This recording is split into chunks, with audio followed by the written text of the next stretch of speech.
Shalom, perkenalkan nama saya Firdaus Simatupang dengan NIM 210101142. Di sini saya akan melaksanakan UAS mata kuliah praktek perencanaan pembelajaran yang diampu oleh Bu Rusmauli Simbolon. Terima kasih.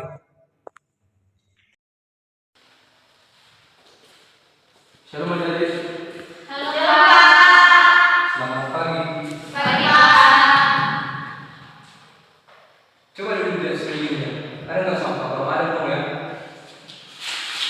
Oke Pak. Karena kita harus menerapkan yang namanya kebersihan. Karena kebersihan adalah sebagian dari Iman.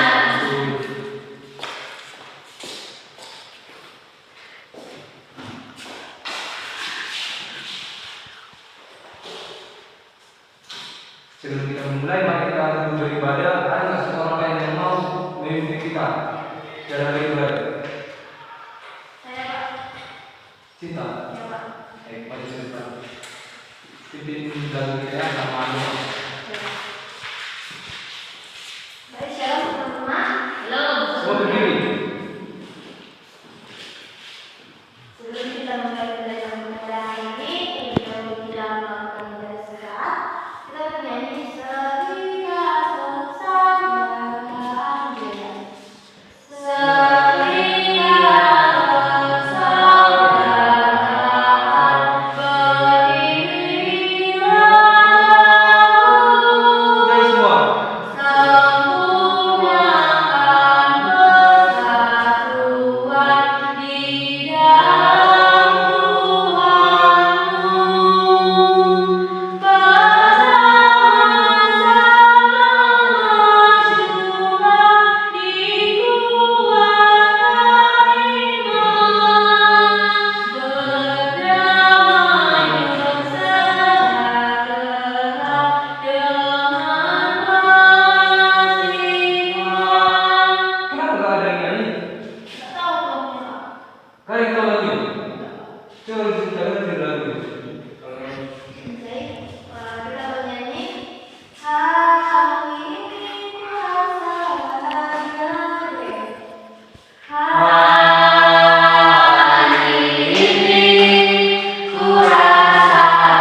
bahagia. Hari ini kuasa bahagia berkumpul bersama saudara seiman.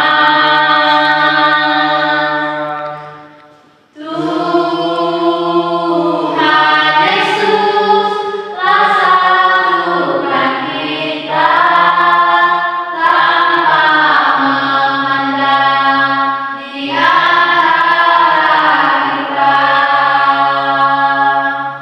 Bergandengan tangan dalam kasih, dalam satu hati,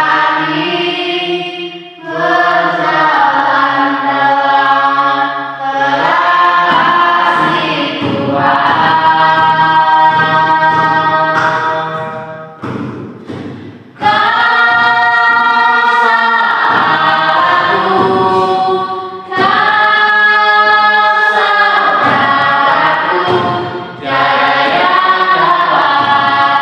Memisahkan kita.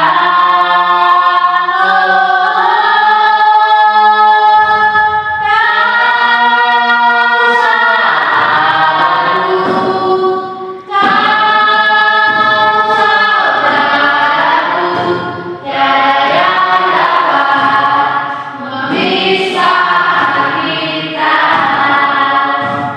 Kita katakan Bang, puji syukur dan panjatkan atas segala kepada segala perkara kasih karunia-Mu hingga pada pagi hari ini kami dapat datang ke tempat ini dengan lebih baik. Bapak yang baik, sebentar kami akan melakukan pembelajaran kami. Kami akan mencari kami dari awal pertanyaan dan kalau kami itu Bapak, buku kami akan mengajar kami pada hari ini.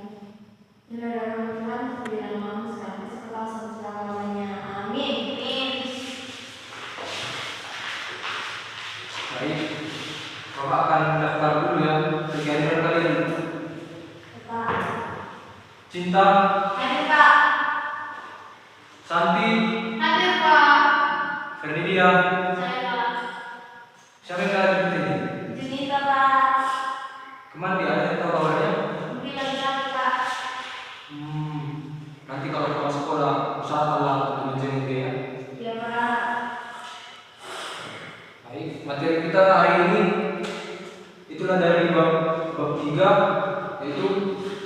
Coba baca dulu. Dua tiga.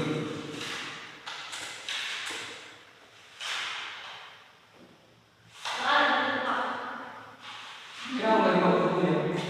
Baik, ya. Materi itu adalah makna kejujuran bukan hanya sekedar pasrah. Coba diulang.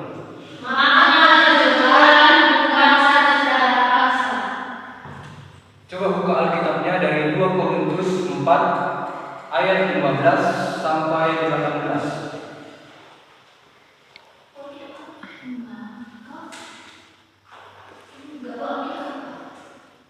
Kenapa dari bawah Alkitabnya?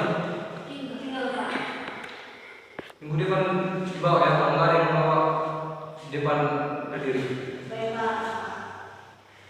Ini ada bawa ada. Kalian baca belum satu? Bawa punya. Saya mau baca. Nah, ya, dari 14 sampai 18. Pasal 4 ayat 14 sampai 18. Baik, demikian Tuhan, karena kami tahu bahwa ya, yang telah membangkitkan Tuhan Yesus akan membangkitkan kami juga bersama-sama dengan Yesus, dan Dia akan menghadapkan kami bersama-sama dengan kamu kepada dirinya. Sebab semuanya itu telah terjadi oleh karena kamu, supaya kasih karunia yang sedang semakin besar bertumbuh dengan semakin banyaknya orang yang menjadi percaya, menyebabkan semakin berlimpahnya mencapai syukur bagi kemuliaan Allah demikian Tuhan. Coba baca ayat 14 ya. Karena kami tahu bahwa Dia yang telah membangkitkan Tuhan Yesus akan membangkitkan kami juga bersama-sama dengan Yesus, dan Dia akan menghadapkan kami bersama-sama dengan kamu kepada dirinya. Ini kan di situ bukan hanya sekedar pasrah. Maksud dari ayat itu adalah bahwa penderitaan atau ujian yang dihadapi memiliki tujuan yang lebih besar, yaitu untuk memperluas mengenal kasih karunia Allah kepada banyak orang. Itu menunjukkan bahwa melalui kesulitan yang dihadapi, orang dapat melihat kemurahan hati Allah, dan hal ini seharusnya menimbulkan rasa syukur yang mendalam. Siapa sini pernah mempunyai situasi yang sangat sulit, sedang berada di situasi yang sangat sulit? Situasi sulit yang macam seperti apa? Itu Pak, pas waktu ke sekolah kan Pak, bocor ban kereta saya. Karena pasti melewati yang jalan yang kurang rata. Nah, disitulah. Nah, Bapak maksud tadi kan bahwa penderitaan atau ujian yang dihadapi memiliki tujuan yang lebih besar. Bapak punya ilustrasi. Suatu ketika adalah 3 anak. Mereka kalau sekolah ingin pulang ke rumah. Namun mereka pas dalam perjalanan mereka ugal-ugalan. Akhirnya terjadilah kecelakaan. Nah, di situ bisa kita lihat bahwa mereka pas setelah masuk kecelakaan, pas masuk rumah sakit, mereka itu bagaimana posisi orang yang terkena kecelakaan, luka, di bagian ini, di sana. Nah, di situ kita tidak bisa hanya pasrah pada keadaan kita, namun kita berpikir, bersyukur. Nah, seperti yang saya katakan tadi, dalam situasi sulit apapun, dalam materi kita tadi, dalam situasi sulit apapun, kita tetap mengucapkan syukur Tuhan. Coba dulu sama-sama kita ucapkan syukur Tuhan. 1, 2, 3, ya. Syukur Tuhan. Melalui kejadian yang tadi yang 3 orang itu, mereka mengalami kecelakaan. Mereka harus tetap bersyukur karena di balik itu, di sebalik itu, Tuhan merancang hal yang besar agar mereka tidak mengalami hal yang sama. Nah, untuk selanjutnya orang itu bisa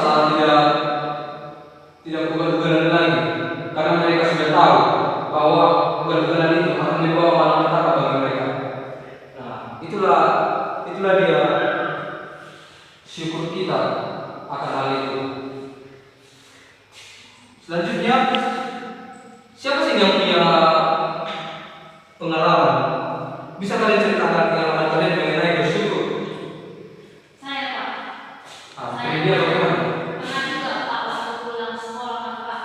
Saya mengendarai sepeda motor, tapi waktu itu saya pusing, Pak. Karena itu saya jatuh, Pak. Tapi saya lecet, Pak. Tapi saya tidak menyerah, Pak.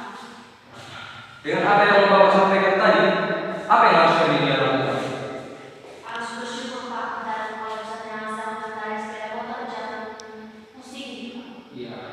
Jika keadaan kita atau kondisi dari kesehatan kita yang kurang baik, jangan memaksakan diri untuk membawa kendaraan yang ada yang akan mengalami malapetaka. Itulah dia arti dari syukur itu. Tuhan akan merancang hal yang besar untuk menjauhkan kita dari malapetaka dan hal yang buruk.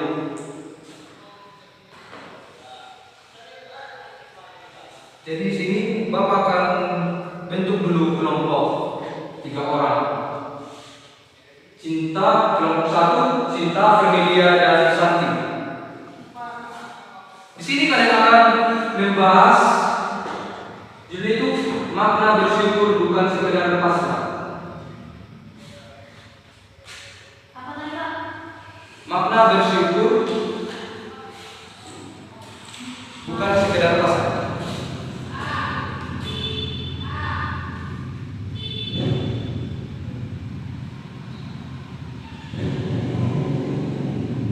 Bapak kasih waktu 10 menit untuk mengerjakannya.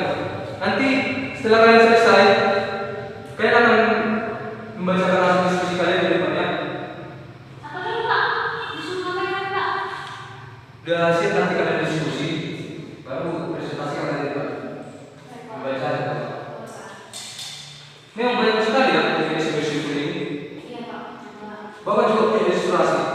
Terkadang kita di situasi-situasi apapun, kadang kita tidak kenal masalah bersyukur. Seperti contohnya, ada pejalan kaki, namun mereka melihat yang bersepeda, mereka ingin seperti itu, mereka kurang yang namanya rasa syukur. Sedangkan yang tidak punya kaki itu, mereka yang jalan kaki tidak memikirkannya, mereka kurang mau rasa syukur. Dan yang bersepeda itu begitu juga selanjutnya, mereka melihat yang berkereta, mereka kurang puas. Mereka melihat yang berkereta, mereka lebih mewah. Tapi yang bersepeda ini tidak melihat yang berjalan kaki. Begitu juga selanjutnya, yang berkereta melihat yang bermobil, dan yang bermobil melihat yang berpesawat. Mereka itu kurang yang namanya rasa syukur. Di situ kita ditekankan untuk meningkatkan rasa syukur bagi kita, menerapkan apa itu bersyukur. Karena Tuhan juga mengajarkan itu kepada kita. Seperti yang kita lihat tadi kan di kitab 2 Korintus 14 ayat 2 Korintus 4 ayat 14 sampai 18. Coba ulang sendiri. 2 Korintus berapa? Iya. Berapa? 2 Korintus 4 Ayat 14. Jadi kalian enggak usah. Jadi kalian itu harus bersyukur ya, baik bersyukur. Nanti banyak saya lihat itu kayak di sekitar saya anak-anak juga karena tua enak itu jadi mereka kayak marah-marah gitu, kurang bersyukur gitu. Padahal mereka belum lihat orang yang berbuat salah banyak yang masih belum makan. Mungkin jika orang yang berbuat salah banyak kalian, mungkin mereka sangat gimana lah. Intinya kita harus bersyukur betul. Adik-adik. Bagaimana diskusi kalian? Sudah. Kelompok 1 adalah dipresentasikan ke depan dan dibacakan.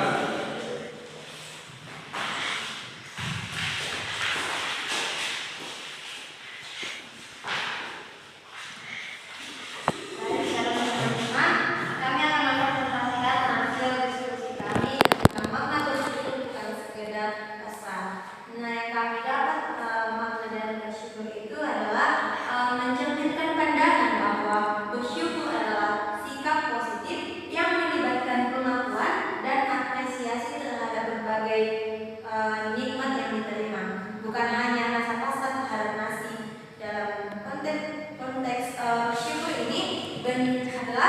bentuk penghargaan terhadap kehidupan dan memunculkan rasa optimisme serta tanggung jawab untuk menjalani hidup dengan penuh makna.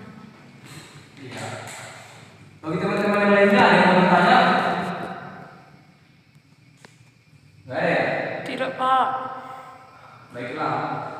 Jadi bersyukur itu adalah hal yang harus diterapkan pada diri kita. Tuhan mengajarkan kita untuk bersyukur.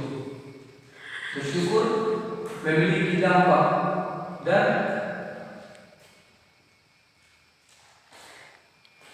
di balik itu Tuhan akan menyiapkan hal yang baik pada kita. Di berdua setengah karunia Allah. Ini bahwa melalui kesulitan dan tadi kita ceritakan ini yang kita hadapi, orang dapat melihat kemurahan Allah dan hal ini seharusnya menimbulkan rasa syukur yang mendalam. Syukur Tuhan, satu dua tiga ya. Syukur Tuhan. Iya. Jadi kasih tangan untuk kelompok satu.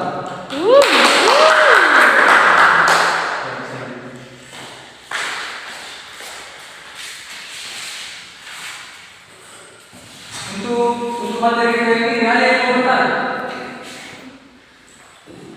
Tidak, Pak.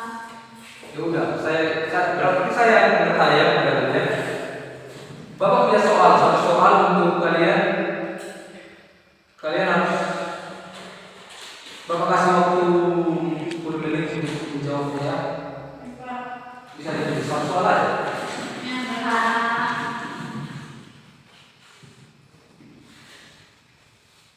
Bagaimana? Sudah? Mana buku nanti? Tulis lah. Bagaimana kamu menerapkan sikap bersyukur dalam kehidupan Anda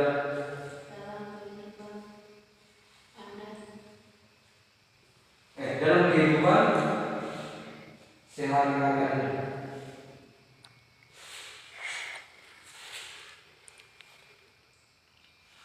Nanti 10 menit siap-siap dikumpul ya.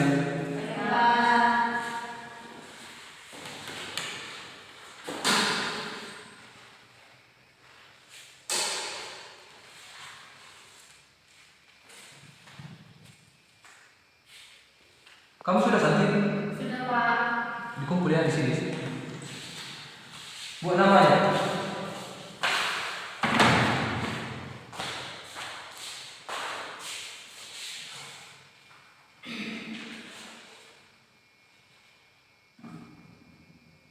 Baik, udah 10 menit.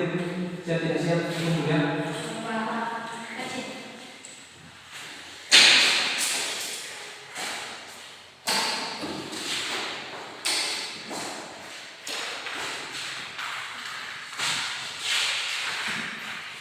Ya.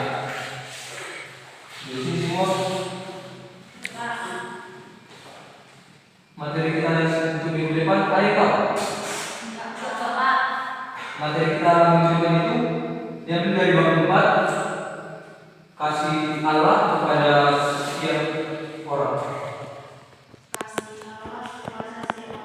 Ya. Dibaca ya. Besok minggu depan Bapak tanya.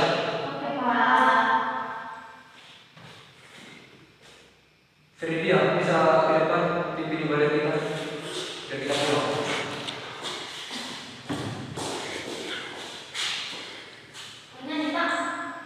Bernyanyi aja.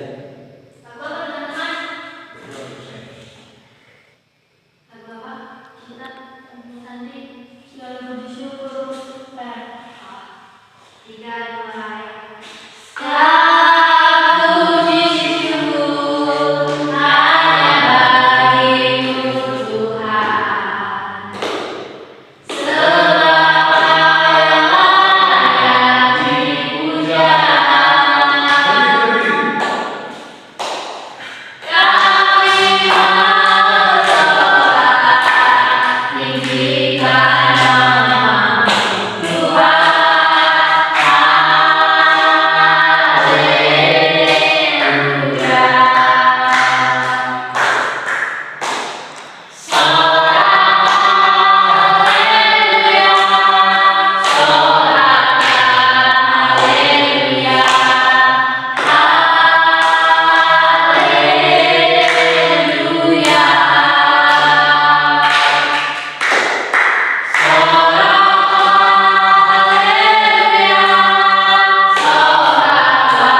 pembelajaran kami ini dapat berguna bagi kami.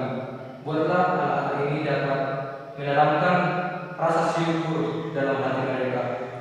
Di situasi apapun mereka Tuhan, di kondisi apapun mereka Tuhan, tanamkanlah pada mereka rasa syukur itu. Tuhan, berkati juga kedua orang tua mereka dimanapun berada, lindungi mereka Tuhan. Tuhan, banyak dosa dan pelanggaran yang kami berbuat Tuhan, ampunilah Tuhan agar mereka tidak kami kepada kami, melainkan terima dan kami berdoa kami Tuhan di dalam nama Yesus kami berdoa dan bersyukur. Haleluya, amin. Amin.